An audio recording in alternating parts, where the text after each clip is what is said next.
Monotony. It comes in all shapes and sizes. Dull, tedious, just plain boring. But what is this? A contender, perhaps? Something unboring by the looks of it. Jabs right at dull, an uppercut to tedium, something that keeps you on your toes, keeps your head on a swivel. A knockout punch to your old, boring workouts. Welcome to Fight Camp.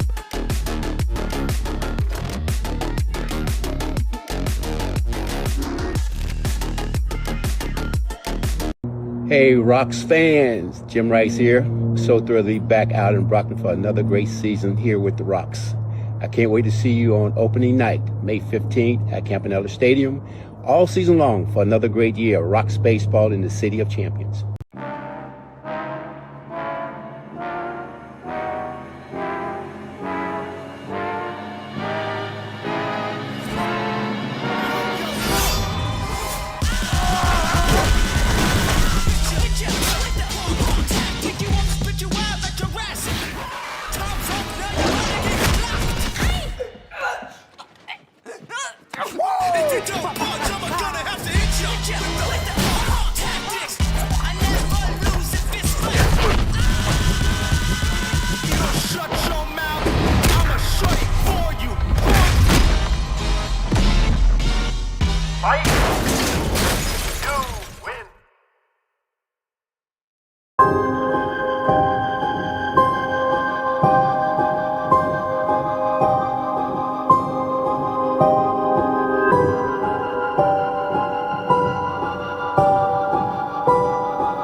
Back down. I'm that chick with a clean ass whip. I don't need that shit cause I got my own now. I ain't home, I get tired of fussing, fighting, guess I gotta crack down. Don't mess with me, cause on everything I'ma have to bring the whole city out. And I probably end up laughing cause I never back down. I'm that chick with a clean ass whip. I don't need that shit cause I got my own now.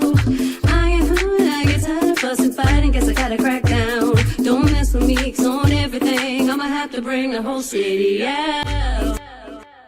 Hi, my name is Jennifer. I'm your neighbor from just down the street. I also ride a motorcycle, so please check twice. Save a life. Motorcycles are everywhere. For more information on sharing the road, visit mass.gov/RMV.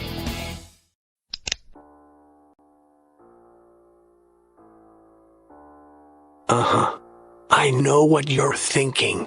Is this the booth, drafting the circuits, three-way theater, or the Kevin Jackson show? Well, to tell you the truth, in all this excitement, I kinda lost track myself here on Hoobazoo.com. So, do you feel lucky, punk?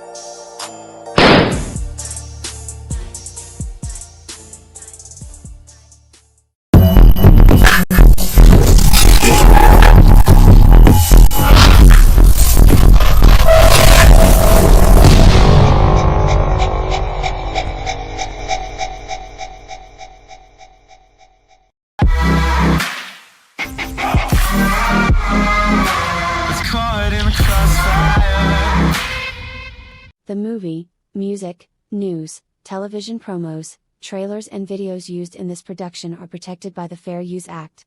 Section 107 of the Copyright Act. 1.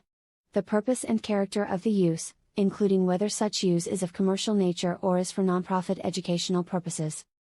2. The nature of the copyrighted work. 3.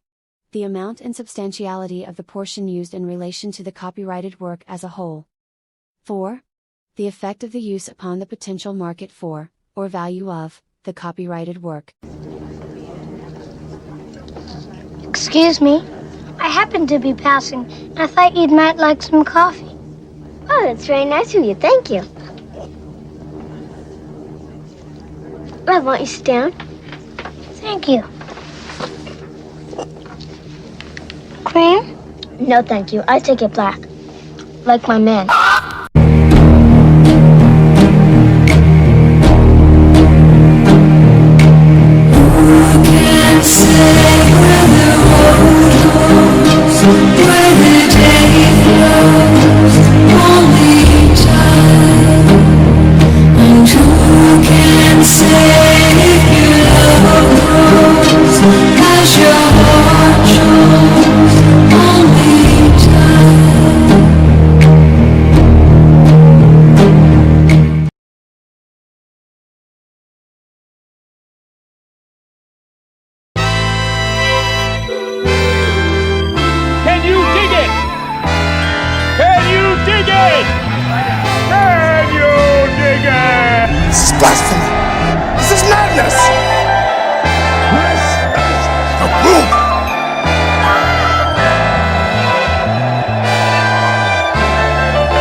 Broadcasting from the City of Champions, Brockton, Massachusetts, with your host, Keith Sinister One Hayes.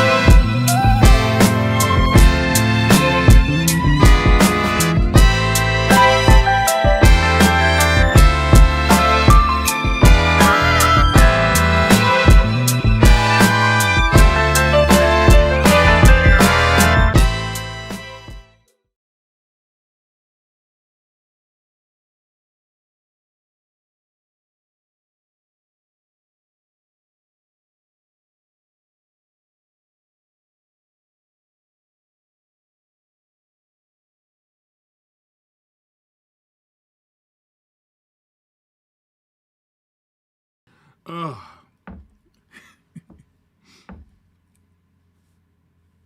I hate this time of year. I was out doing yard work and stuff, and now it's, you know how you do yard work, you have no issues the whole time you're doing yard work, and now that you're done, you're wrapped up, and all of that pollen and crap that while you're out is just hit me. And of course it hits me before we're about to go live, my throat.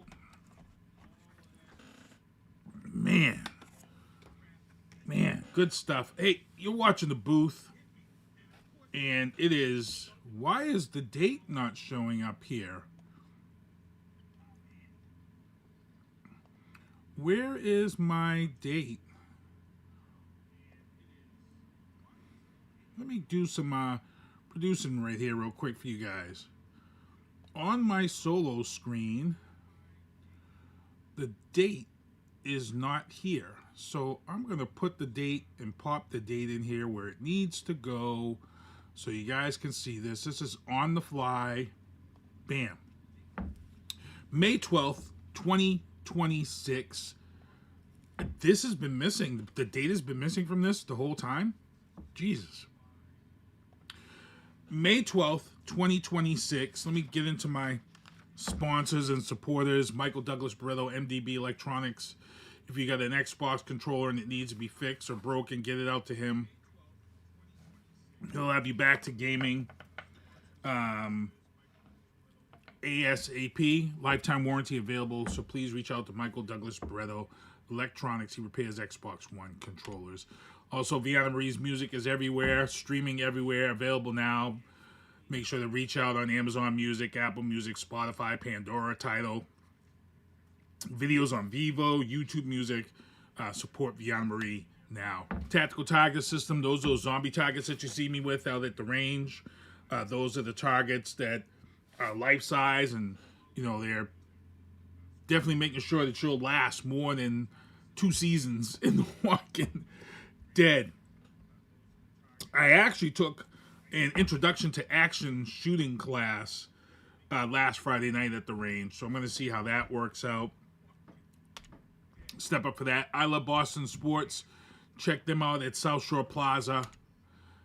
Ladies, if you want to take some photos that you never thought you would take, reach out to Kimberly Ann, Empowerment Photography. And then if you need any type of security, reach out to my guy, Daryl Smith, Underwatch Protective Services, for any type of armed services, mobile patrol, foot patrol, armed guards, unarmed guards, event security, and private security. Once again, that's Daryl Smith, Underwatch Protective Services. If you need any work done around the house, reach out to my man, call Larry, Handyman Services, 774-826-6549. That's Lawrence Simmons. What's up, Alan Bursey? I see you in the chat. And then let's get into the news booth. And like I said, I apologize, people. I apologize. I feel like I'm like I said, I just got done doing yard work most of the day. New lawnmower, and it's already all up in here, already all down in here, and I'm trying to get that all down and out the system so I'm not hacking and doing whatever during the show. And I've got turnbuckles and spilt liquor at 9:30 right after this show, so I got to do what I got to do. I was supposed to have a guest on with me tonight. Lisa Campenella Crowely was going to come on, but she's actually off to the Boston Legacy FC game, which is tonight at Gillette, so she's off to that game, so we're going to reschedule and get her on just before FIFA. In the news booth, and I know I played it, I just want to play it again. Today was the day that they held the wake for fallen Mass State Police Trooper Kevin Trainor. Kevin Trainor is the police officer, Mass State Trooper who was struck in a head-on accident over the weekend. Only 30 years old, so our prayers are going out to the family and the fellow officers of Kevin Trainor. Alan Bursey says, "What's up, fam? Stay away from them tweeds, bro." Yeah, you know how it is this time of year, and it's only going to get worse. The car, I can still see my car, you know, when you come out in the morning. So we haven't even really gotten to, because we're late. We're late this year. We're May 12th, and usually we've already had the pollen all over the cars and stuff in April. We've already had all that. We haven't even gotten to that point yet. So that's going to be crazy getting it this late.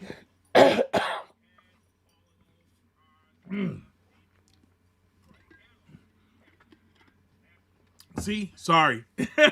Man, I'll never do that again. I'll never do that when I have to do a show. Also, in the entertainment booth, tonight's the night. If you haven't saw it yet, tonight is The Punisher one-shot show. The Punisher, One Last Kill, The Last Kill. If you guys have been watching Daredevil Season 2, this is it. And, you know, I think this is taking place before he goes to Spider-Man, which is coming out soon. So, check it out. It's on Disney Plus. It debuts today. Also in the Apple Entertainment booth, Michael Jackson now has a Billboard 200 Top 10 album. So as you guys know, earlier this month, last month, they released the Michael Jackson biopic film. I went and seen it. It was crazy good. Crazy good. Jafar Jackson, which is Jermaine's son, played Michael. And, you know, one of the things I knew when I went to see this movie is that there's definitely going to be a part 2. They didn't talk at all about Janet. They didn't talk anything about when his life really got crazy. So I'm definitely sure that there will be a part 2. The credits, when you watch the credits, there are some great Easter eggs in the credits involving Michael Jackson.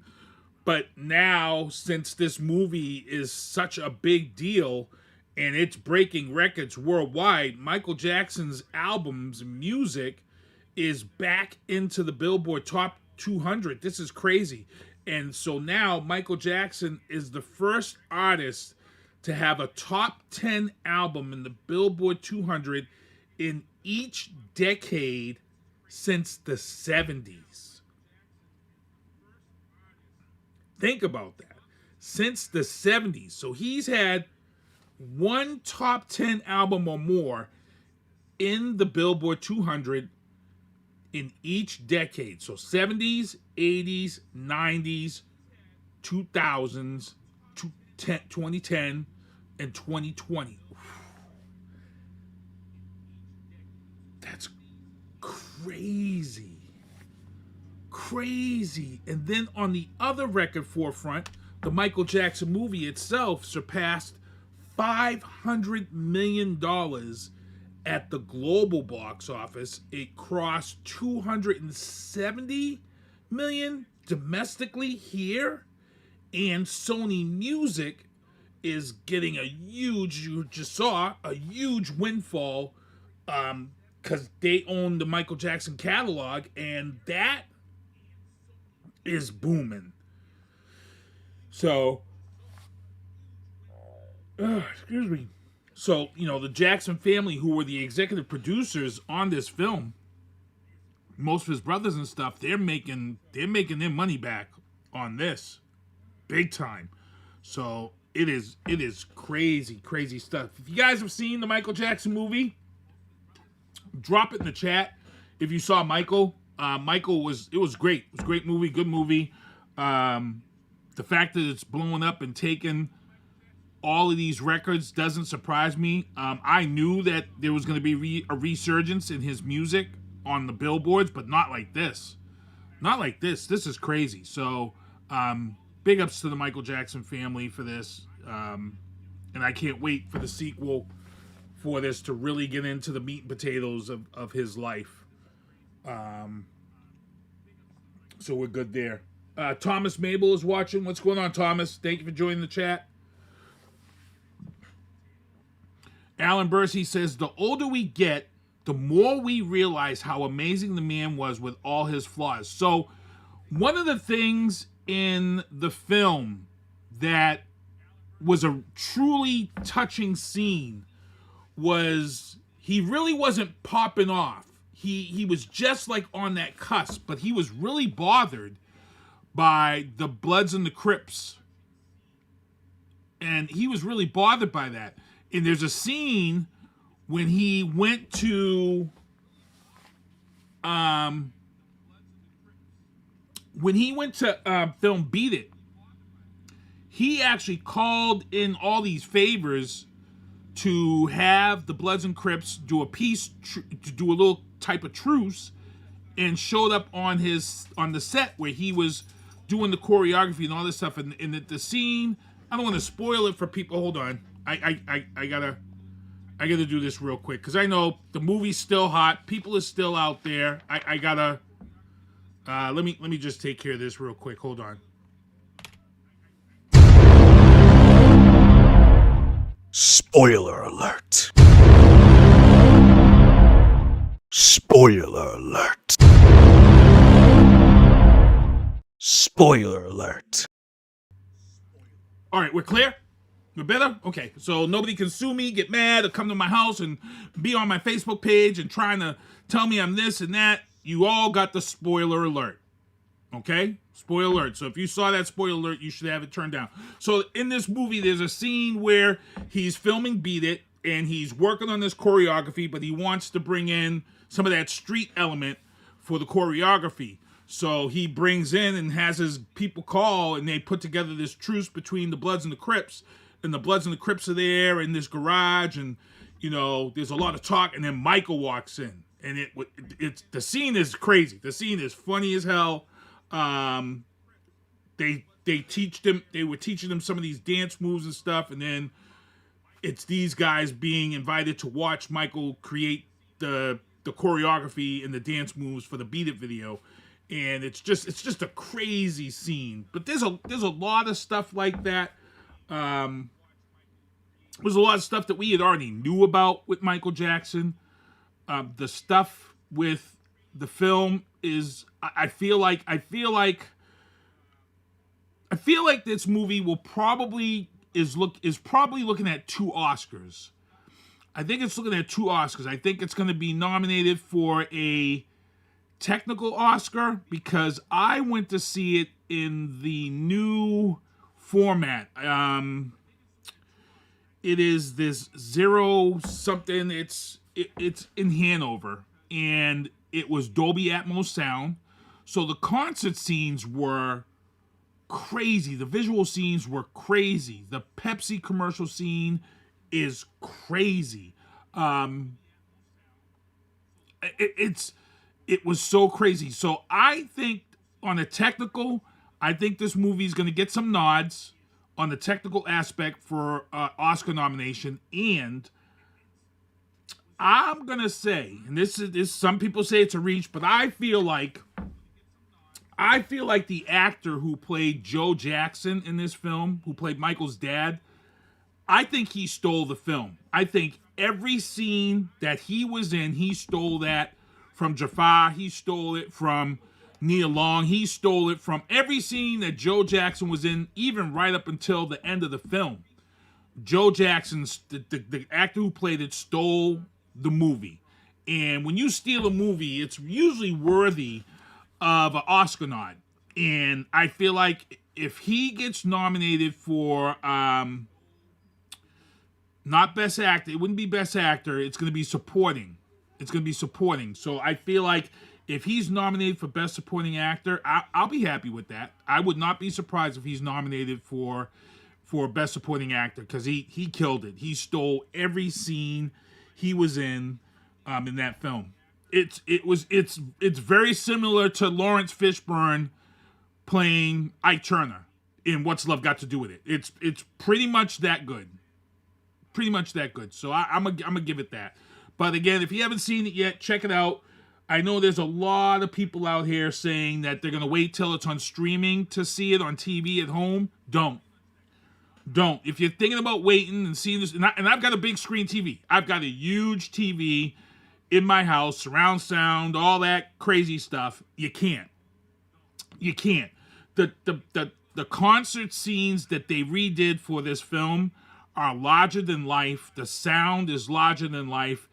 You wait for this movie to see it on streaming in your home. You're going to be one of these people who are going to say, I don't know what the big deal was. I thought the movie sucked. I'm just saying that right now. That's what people are going to say. If you wait for this and watch it at home, you're going to say, I don't see what the big deal is. I trust me. Trust and believe me. I'm just telling you. I'm just being honest. You're going to say that because this movie is going to lose all of that. All of that. I saw it in Dolby Atmos, where the sound and the music made you feel like you was in these concerts, at the concert, the visual, all that. So definitely something that you want to check out before it leaves its run in the movie theater. So just please try and go see it in the movies, because it's gonna lose a lot in that transition to streaming, and go from there. In the sports booth, are you feeling depressed? Do you live in the Boston area or the New England area, and have you been feeling down, depressed, been snapping at people, got a short fuse? Guess what, people? Sports depression is real. We just went through it sports-wise. Celtics eliminated 7-game series after being up 3 games, and they got eliminated by Philadelphia Red Sox started out, and then they just went completely off the map.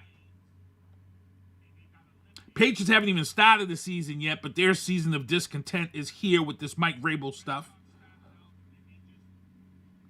Bruins eliminated from the playoffs. So if you are here in the Boston area and if you're snappy at people, if you're feeling down and you watch a lot of sports, guess what? You're going through a little bit of sports depression. Alan Bursey says, "Yep, mad the Celtics didn't get a center last off." So Alan, thank you. What's up, Margaret? Alan, I gotta talk to you about this because I know you know basketball like I do, and I talked about this on the show. Alan, you can get a center. They've had a center. The problem with the Celtics and what happened to the Celtics in the playoffs is the pet peeve that I have against the NBA right now. And on this very show, I've told people one of the reasons why I'm not a fan of the NFL, and even though I still watch it as a hypocrite, is because the NFL, with the rules, they Maddenized the NFL as it is today. When I say that they Maddenized, okay, the NFL realized that the older generation who wouldn't mind a 6-3 football game or a 3-0 football game, defensive battle, the NFL realized that that generation was dying out. The newer generation was buying tickets now. And the newer generation grew up on playing Madden, where you scored. You played games on Madden. It was 41-28, 60-something. And the NFL knew that, hey, we got to capture that and bring that. And that's why some of these rule changes and stuff and why you have the games that you have. Because the NFL realistically just Maddenized the NFL as we know it. So it relates to those kids who grew up playing Madden. Well, this is my problem right now with the NBA. And I'm just going to ask you this, Alan. The NBA has done the same thing, and they've kind of 2K'd the NBA right now. They have now made the league in a way to relate to the kids, the younger generation who grew up playing 2K and was big Steph Curry fans.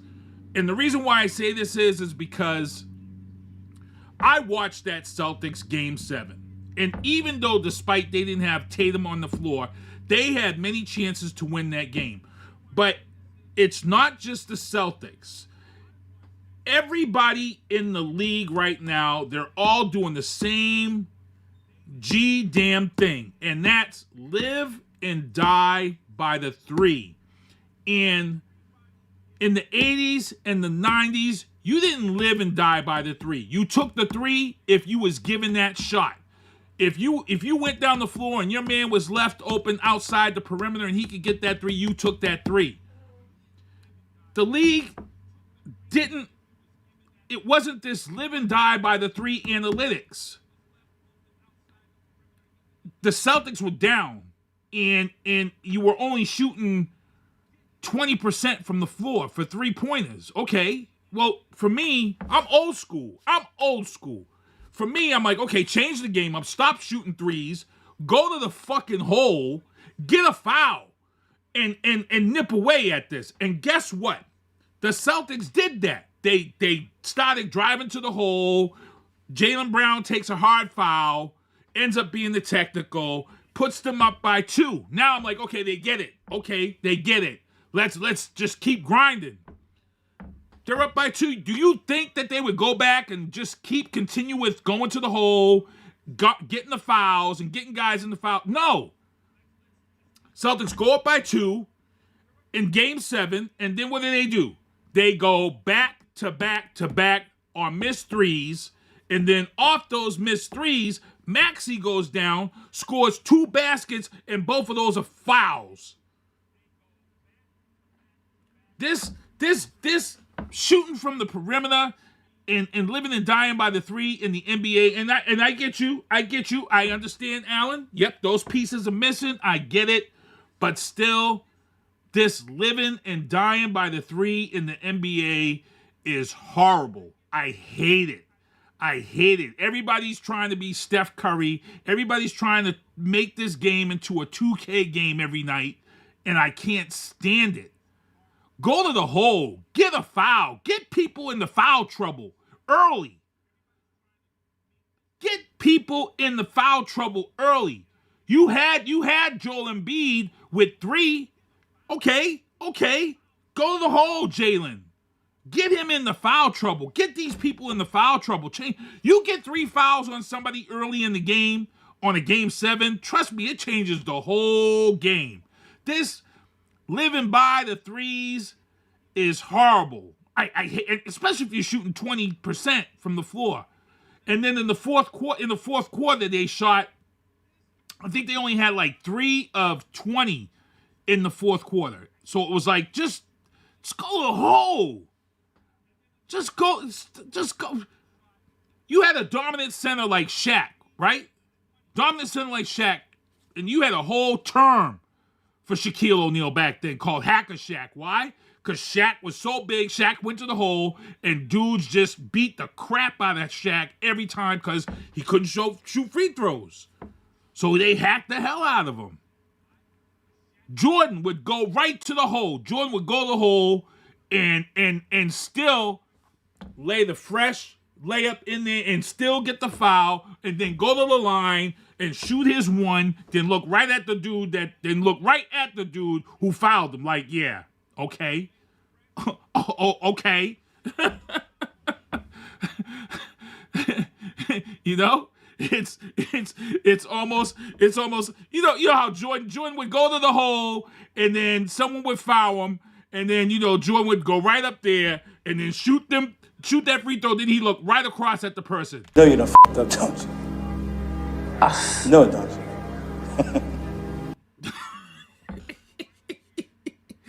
Just like that. I hate it. I hate it. Hate it with a passion. Let's go back to going to the hole and getting people into foul trouble. Let's do that. Alan Bursey says, so true. I've been screaming at the TV all last 2 seasons. This is why I don't watch basketball nowadays. I know. And some of the threes are just worthless threes. And you got guys underneath the basket in the paint to take the foul. I get it. I get Pritchard can hit from the outside. I get Pritchard can be on. But if Pritchard is off, okay, hit your man down low in the paint. Let him give it to him. Let him go up, and hopefully he gets fouled or somebody gets that over the back, because they call that over the back shit all the time. All the time. You got a shorter guy with a taller guy covering. Get it to the shorter guy. Let him go up. And that taller guy goes up. It's going to be that over the back. Foul. He's shooting 2. Why are we shooting these? Oh, don't get me started. I could do a whole hour on how mad I am at the NBA and this live and die by the threes. And I've seen a lot of people complain about the Celtics. It's not the Celtics, everybody. It's not the Celtics. This is going on throughout the entire league. This isn't a Celtics thing. This is a league thing. This is the 2K. This is how they've manufactured the league now. It's like watching real life 2K games. If you sat down and watch your kid playing the game of 2K, you're pretty much gonna be watching an NBA game. Because that's how an online game is. You sit down and watch your kid playing 2K, he's gonna run down. If he's playing an online squad game, he's gonna run down the court, stay outside that perimeter, find that sweet spot, shoot that 3, and he's gonna be talking trash to whoever he's playing with online. And then the other person's gonna go right down to, he's gonna go down. It's 2K. We're watching 2K right now. I'm just telling you. I'm just telling you. Oh, man. And shout out to AJ Debonsa, who over the time here, he announced that he's going to make himself eligible for the draft, and he's going to be part of the big leagues, be part of the leagues. But you know something? AJ, if you're out here watching, You ain't gonna have to create that character. You ain't gonna have to create yourself no more in 2K. AJ's gonna jump on 2K next year, and AJ's gonna be in the game. You know he's gonna cry in the car, right? Like on Friday, he's gonna cry in the car.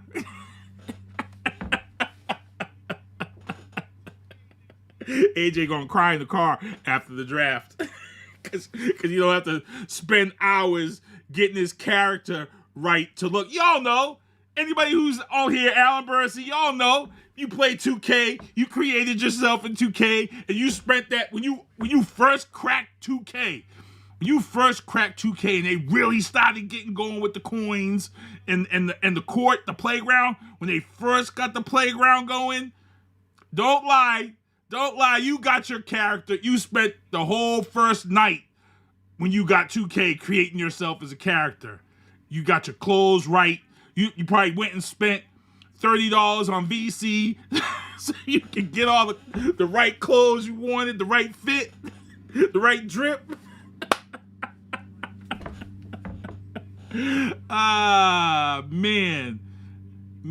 oh man. But yeah, like I said, I'm pissed. And then again, I had my guest on. She's actually at the game, so I'm going to reschedule her to come on the show. Also in the Brockton Sports May promotions, the Brockton Rocks kick off their season this weekend. Starting with, I believe, Friday night is opening night. They've got the drones now. They've got drone shows now, which are just incredible. Jim Rice is really promoting this, so we want to make sure they get down there, support the Brockton Rocks. It's good baseball, people. If you can't get down there, please do. It's a great ticket. It's a great price. There's a lot of stuff to do with your family. It's a great night. Go down there. It's another Brockton diamond in the rough. Also, this is part of the legal booth. First story in the legal booth. And first story in the legal booth. Cambridge shooting.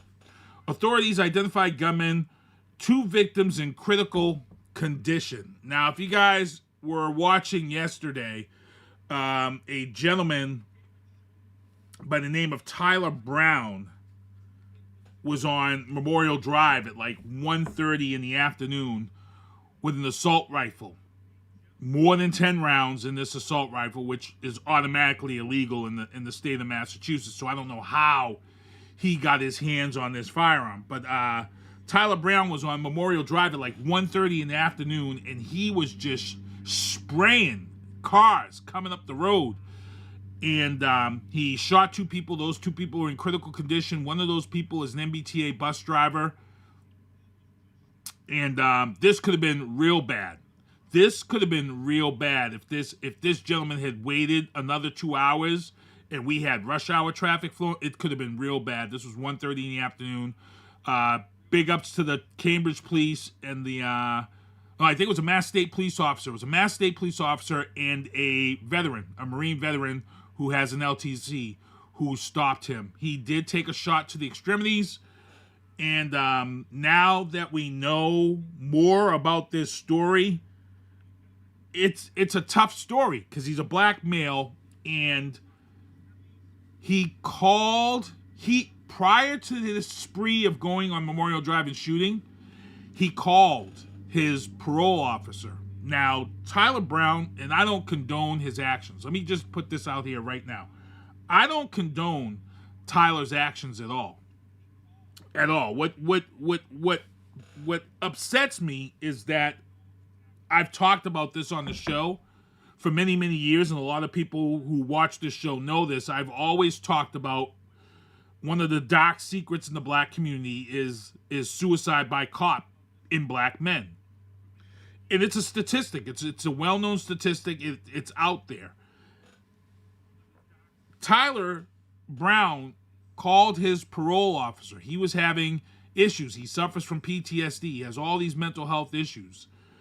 And I also think the mental health issues is part of the reasons why he was let out of jail early. And, he kind of got these slaps on the wrist because his mental health stuff was supposed to be taken care of, and that failed. So the mental health system and the legal system failed Tyler Brown first and foremost. He called his parole officer and he had threatened suicide. He had let his parole officer know that something was about to go down. So when he got off the phone with his parole officer did contact the police right away. Says, "Hey, I got a guy, Tyler Brown. This. You need to find his location." Tyler Brown also called a sister and another family member and said the same thing to them, what his plans were. They immediately called the police department. So everybody's out looking for this guy. So they were already looking for Tyler Brown before he even went on this spree. They actually went to his apartment or his house, wherever he was supposed to be at, and he wasn't there. So now he's out there on Memorial Drive, and he wasn't killed. Thankfully, no one was killed at this time. Let's just knock on wood and say prayers for those who are in the hospital. But the problem here is, right away, everybody wants to make this a narrative, a political narrative, and it's a sad, tragic story. It's not really something to make into a Democrat-Republican thing. It's not. This is a mental. Once again, we have a mass shooter that could have happened, and again, it's mental health. I need to know. My first question foremost is, this gentleman definitely didn't buy this firearm. Definitely, because he would have. First of all, if that firearm is illegal in this state, it's illegal. So he didn't buy it in this state. Second is going to be, how did he get his hands on this firearm? And this is one of the biggest problems that I've had, is that across the nation, when we see these tragedies and these things happen, when somebody with a mental health issue gets a hold of some of these firearms or something. Connecticut is a great example. Newtown, Connecticut is a great example. The mother, allowed her son, who she knew had issues, access to these firearms. There was another issue. Was another one where a kid shot a school up, and the mother had bought the kid a firearm at a Walmart after he had already been suspended from school for having a hit list.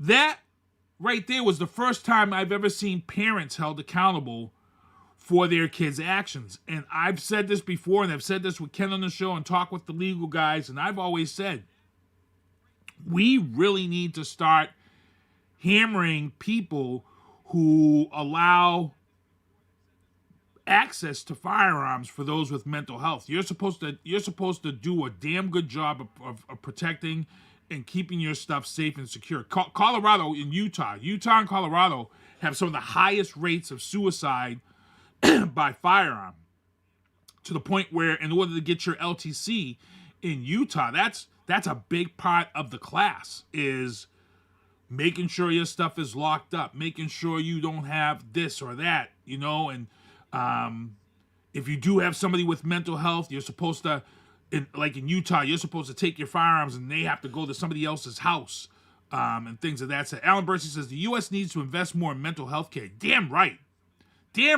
because this gentleman, if he had the resources for mental health care, he wouldn't have had that issue. It's a shame that we spent all this money in insurance and covering to make sure people got back and forth to get their morning fix at these clinics than we do mental health. We've had a lot of mental health issues in this country that could have been avoided if they had the proper mental health. And that started under Bush, because we had Armin Katayan on the show when he talked about the veterans and the 22 a day. And I still don't know the full background of Tyler Brown. He was clinically diagnosed with PTSD, people. That's the thing here. He was clinically diagnosed with PTSD, so I'm kind of wondering, okay, where did he have the PTSD from? Was Tyler a veteran? Was Tyler discharged? So I need to know even more about Tyler in regards to this. But again, like I said, suicide by cop is a real statistic. This isn't just something. I put this on my Facebook page, and somebody came at me. Matt DeJesus came on my Facebook page and come right at me, and it was like, bro, this is real. I didn't just throw out suicide by cop as a BS term. This suicide cop is a real thing, Matt. Anybody who's on my page, Google it. Suicide by cop is a real statistic in the black community.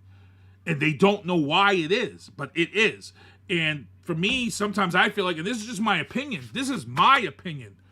sometimes I feel like if a black man is in a depressed state like that, where you want to take your life, some black men, and this is just my opinion, some black men are too strong and too proud to take their own life. So what they do is they do something like this, suicide by cop. We just saw this down south where the dude went out, he started killing his whole family, and then, the cops had to take care of him. So this is just my opinion. I think in some black men, I think what it is that, okay, I can't take myself out, but I definitely could go and do this and let the cops shoot me. I think that's a fair assessment, because we're trained in the black community. Black men have always been raised not to be weak, not to be weak. Don't go to the doctors. Always be strong. Always be this. So I think that mentality, that mental training growing up, I think that's kind of what plays into this and why we see suicide by cop numbers very high in the black community. And that's just my opinion. Alan, I know you're out there. You're a teacher. You're an educator. I'm not sure how you feel about that. If you feel that might be something there, you deal with young kids, so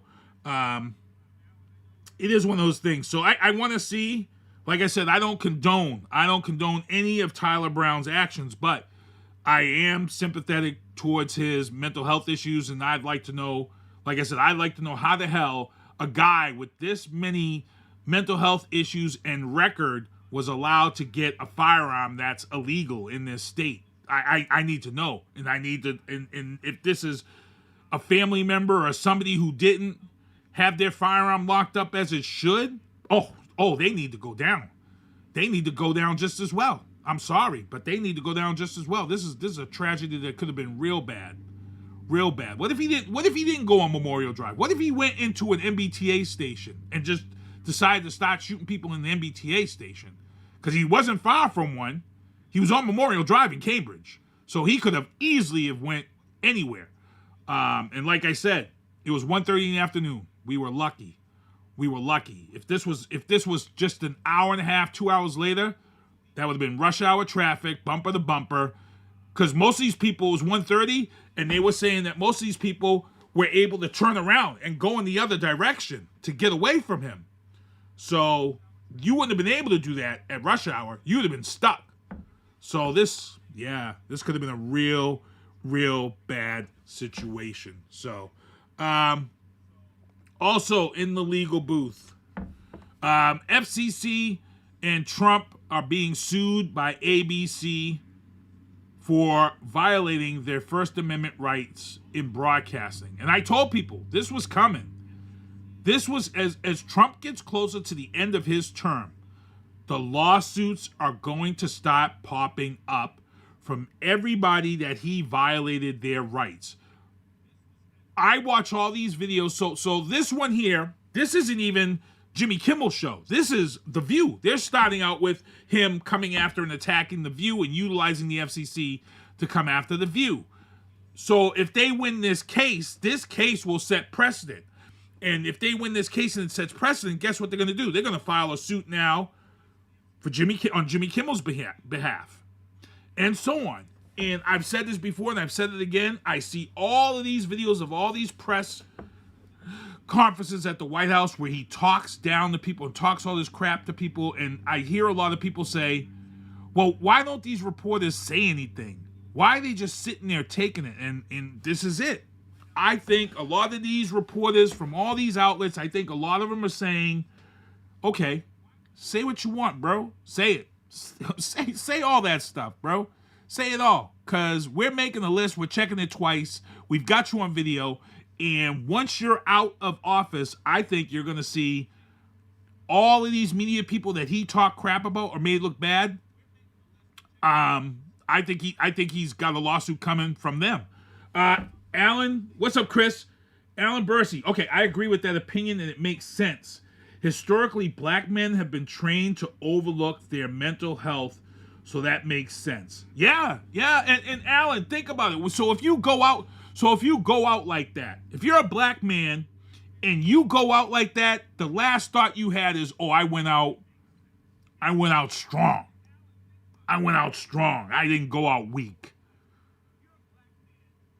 And that's what's scary and sad about that, and the fact that suicide by cop is huge in the black community, because you said that. We've been trained to overlook our mental health because we're taught not to be weak, toughen up, toughen up, you know?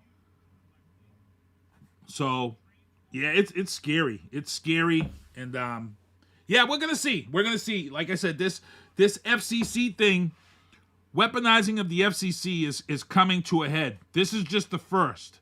So, like I said, this is The View, and The View is an ABC. They're suing Trump administration. But here's the suck part, people. This is where I get completely upset, and I gotta swear, but this is where I get completely fucking upset. This guy's got a lot of lawsuits against him already. He's already lost a ton of lawsuits for violating people's rights and things of that sort. And because he's president, a lot of these lawsuits are against the U.S. government. So at the end of the day, when settlements are done or a verdict is rendered and people have to be paid out punitive damages, that's not guess where the punitive damages or payouts or settlements are going out from. It's not coming out of Trump's pocket. It's coming out of taxpayers. We're going to be footing that bill to pay all these people. So when he's out of office and the lawsuits start coming in for all the Guatemalans and Venezuelans and Haitians and everybody whose rights were just trampled all over by ICE and Trump and this administration, the lawsuits are going to come in, and it's going to be the government that ends up, he'll be found whatever, and the government's going to be found to pay that out. And us as taxpayers, we eat that. That's the suck part.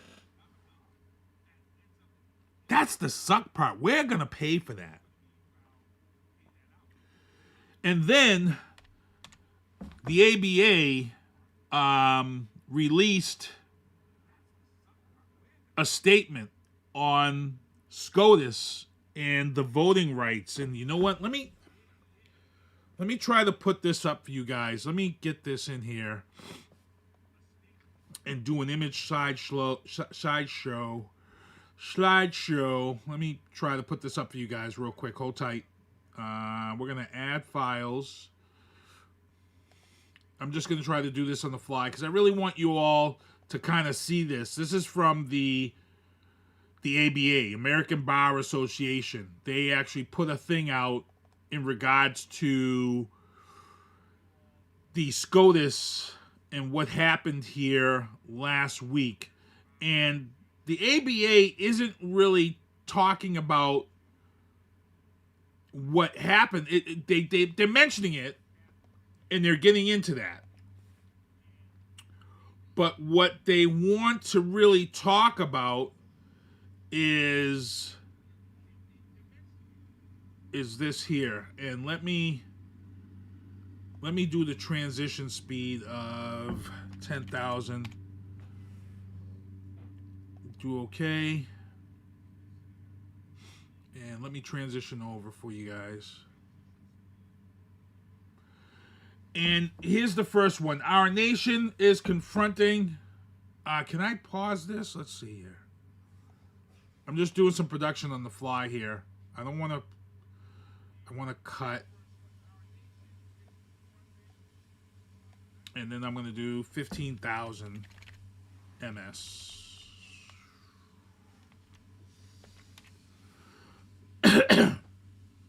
Okay, there we go. And then I'm going to read these to you. Because I really feel like you guys need to see this. All right.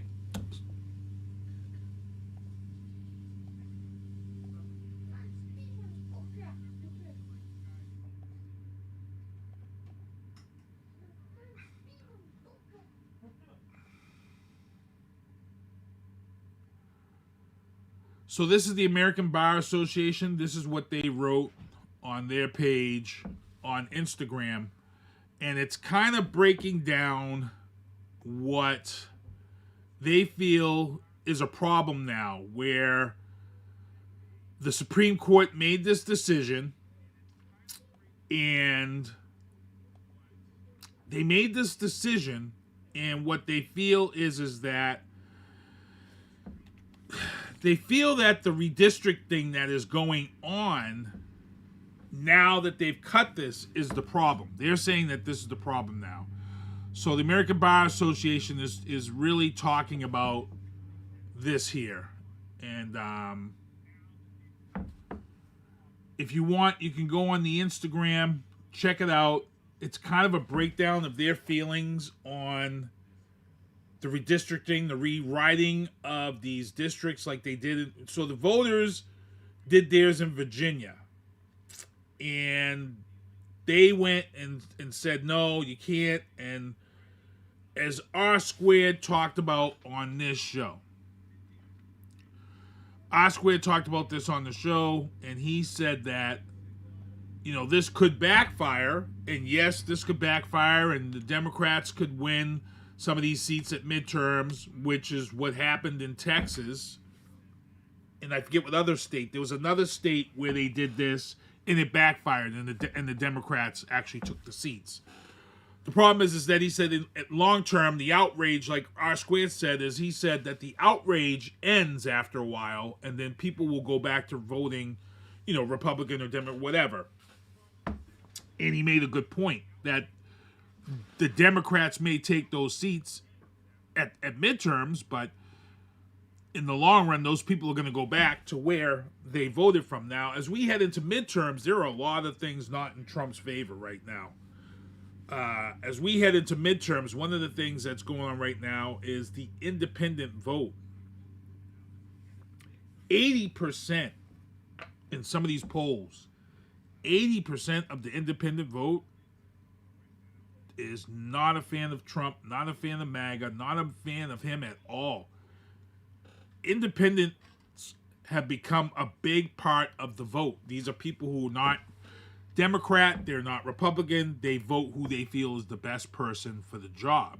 So you've got a large contingency of independents who voted for Trump in this last election who are now unhappy by some of these things, and now they're like, okay, I'm not voting Republican, even though Trump's not getting back in there. They're not going to vote Republican. And that's a scary thing. So what's happening here is that Trump is threatening to put troops or ICE at voting places come November, which is also illegal. That's wrong. So he can't do that. But that's intimidating people to vote. So Nick Fuentes, Candace Owens, there's a lot of Republicans, MTG, they're all getting behind Democrats and telling Republicans to vote. And that's scary to Trump and this administration. So they know this. So they're going to do whatever they can to keep people from voting in November. It's going to get kind of crazy around here. So I'm scared. In the Trump troubles, if you guys know, President Trump had said that he was going to redo the reflecting pool, which is dead center in Washington, D.C., on your left, or is it on your right? My Marvel trivia. It's on your left. On your left, right? Am I right? On your left. Marvel, Avengers, Infinity War, Steve Rogers, Falcon. Remember when he came? And that was the whole thing because he was jogging around the reflecting pool. He would go by him every time. So, so first and foremost, this is a grift. This was a grift. Trump handed a company the task to do this job and said they're only going to do the job for $1.8 million. Blah blah blah. There was no bid. There was a no bid. He just gave it to his buddy and said the job would be done for $1.8 million. Guess what? Now the tab has risen to $13.1 million. They're asking for taxpayers' money to pay this company another 22% to finish the job. That's a grift.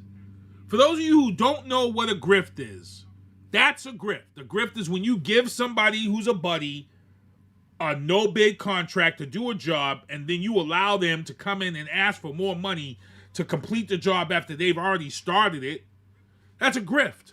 The ballroom that was supposedly funded by 100% donations. Remember they sat up there and they said, you're all making a big deal out of this. This is funded by 100% donations. This $831 million is not coming out of taxpayers' pockets. And guess what? It turned around and they just said last week, it's coming out of taxpayers' pockets. They lied again. Alan Bursey says, spending millions on made-up unnecessary projects. Damn right. Damn right. Somebody said he drained the swamp in Washington. I said, no, he didn't. He didn't drain the swamp. He created Dagobah. You go down to Washington, D.C., and all the grifting that's going on, Trump created Dagobah down there.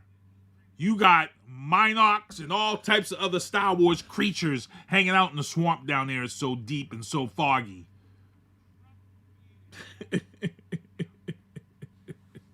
Oh, man. And then to make matters worse, we got 5 minutes left, but to make matters worse last week, the Department of War decides we're going to release files.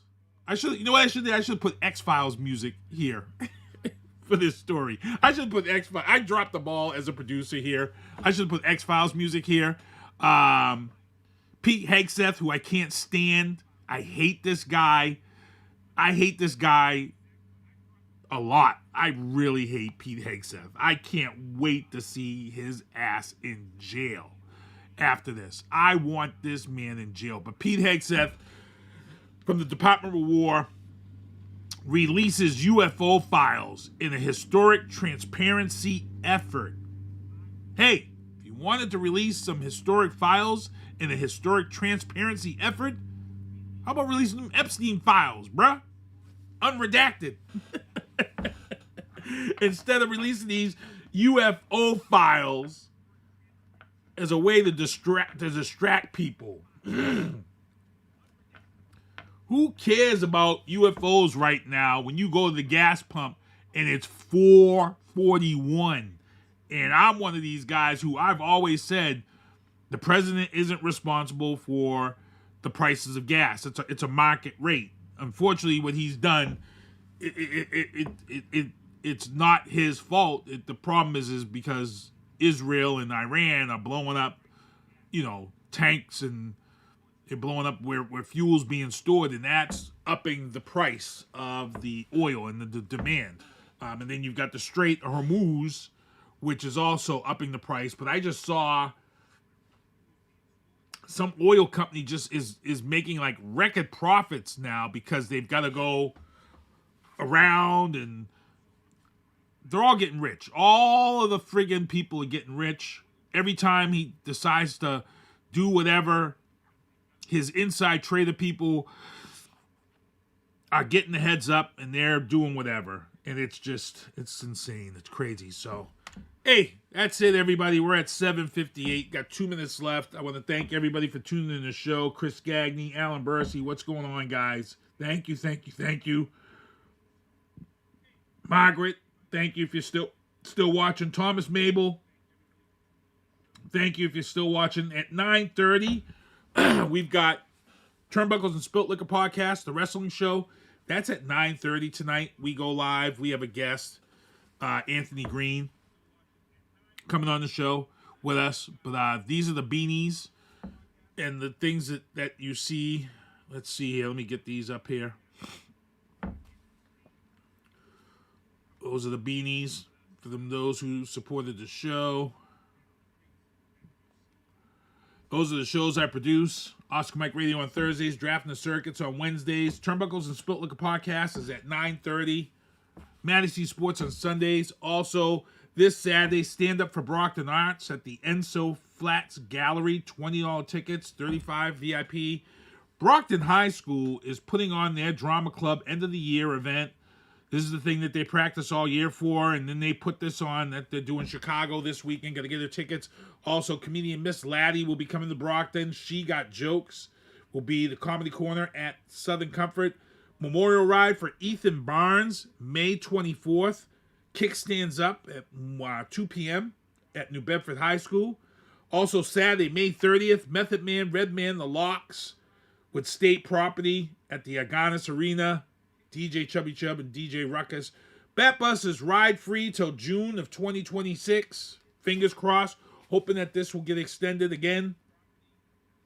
Family Fun with Music till June 25th at the Brockton Main Library from every Thursday, 0 to 6 years old, 3:30 to 4:30. And then the Boston Brothers Foundation Charity Ride, third charity ride, takes place on July 25th. And then the Sinister One Slingshots for Shriners Ride to raise money for Slingshots. Shriners Children's Hospital takes place August 1st.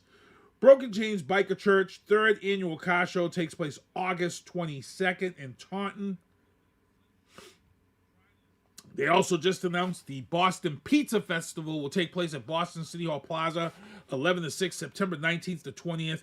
The Scooper Bowl still go on in Boston at Faneuil Hall. Scooper Bowl, anybody remember that? We used to go to that when my kids were young. We went to that every year. Scooper Bowl. Oh my God. You paid like $4 and all of the local ice creams were there, and they unveiled their ice creams and things of that sort.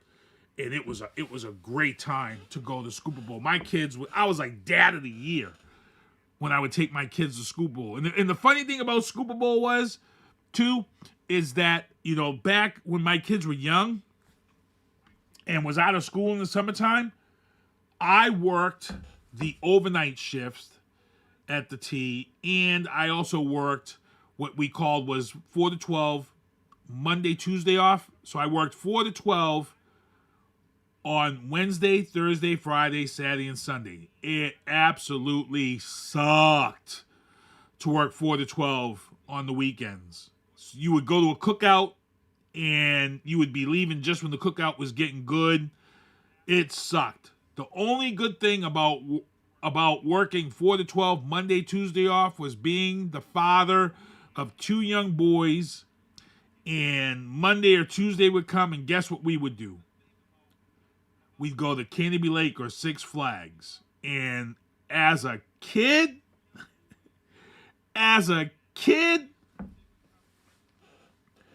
taking your kids to Six Flags or Canopy Lake Park or any place like that on a Monday or a Tuesday during the week while everybody else is working, man, I was like dad of the year.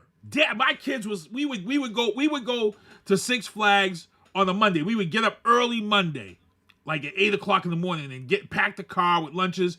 And you go to Six Flags on the Monday, and it was super hot. It was a summer hot day.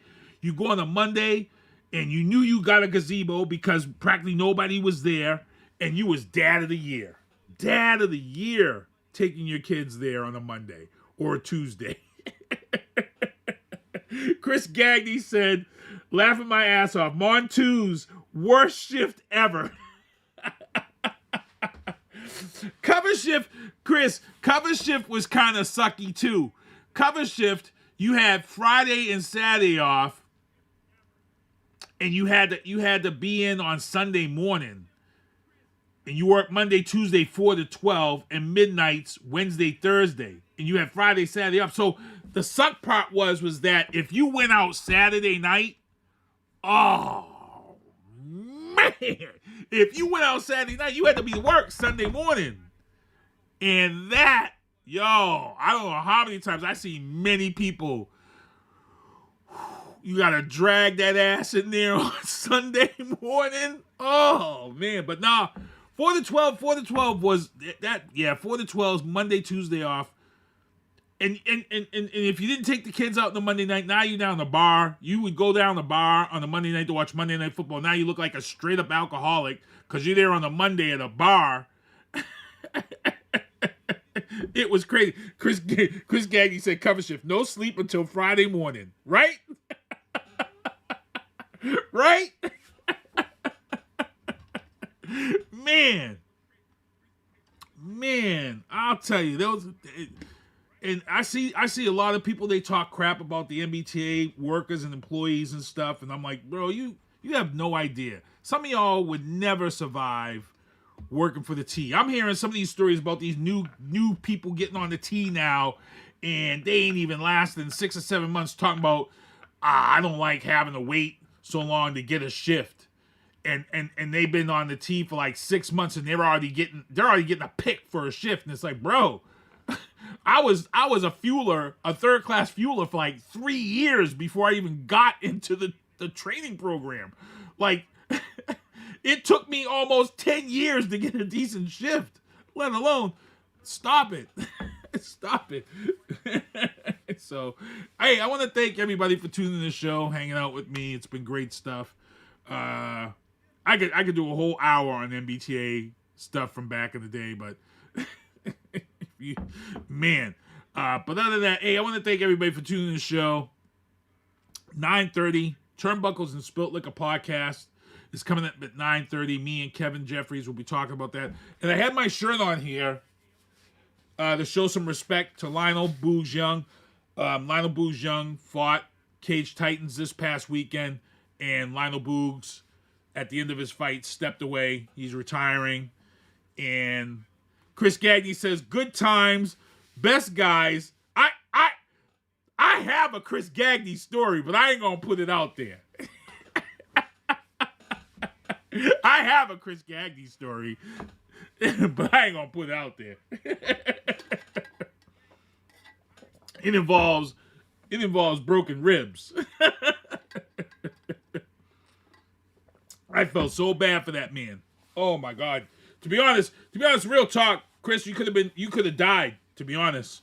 That real honest on the broken rib thing. You could have died. So let's just say luckily it didn't go that way. But yeah. But thank you everybody for tuning in to the show. Great stuff. We got to get out of here. And I think next week, I have a guest next week. So, oh damn, Margaret says, yes, you should. I don't know what the statute of limitations is on the story. That's why I don't want to. Let's just say Chris Gagne broke his ribs and on a ski trip. And like I said, luckily Chris is here with us, because that could have been real bad. I don't want to put it out there. Margaret, the wife is telling me I should. I can't. I can't do that to Chris. But that is one of them. That's one of them tea stories. When people get to talking, people talk about it. Chris said, "Yeah, no stories."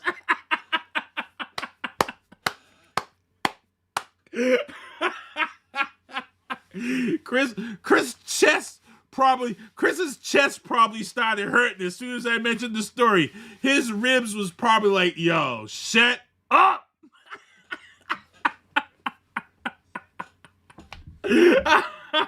His ribs was probably like, remember that time? He's probably laughing right now, and his ribs are probably hurting from that.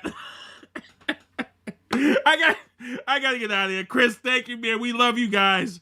Other than that, SpongeBob, do me a favor. Take us home. See you next Tuesday. Thank you for listening to The Booth on Hoobazoo and HatcherRadio.com. Please follow the Facebook page and subscribe to the podcast at Apple Podcast, iHeartRadio, and Spotify. The Booth is a Sinister One production, hosted by Sinister One. I've got to start hanging out with friends that are a little more intelligent and understand politics and stuff. It's just that I'm up on this level up here, and all my friends are down here. Me, nah. You guys, nah. Maybe a little more down in here.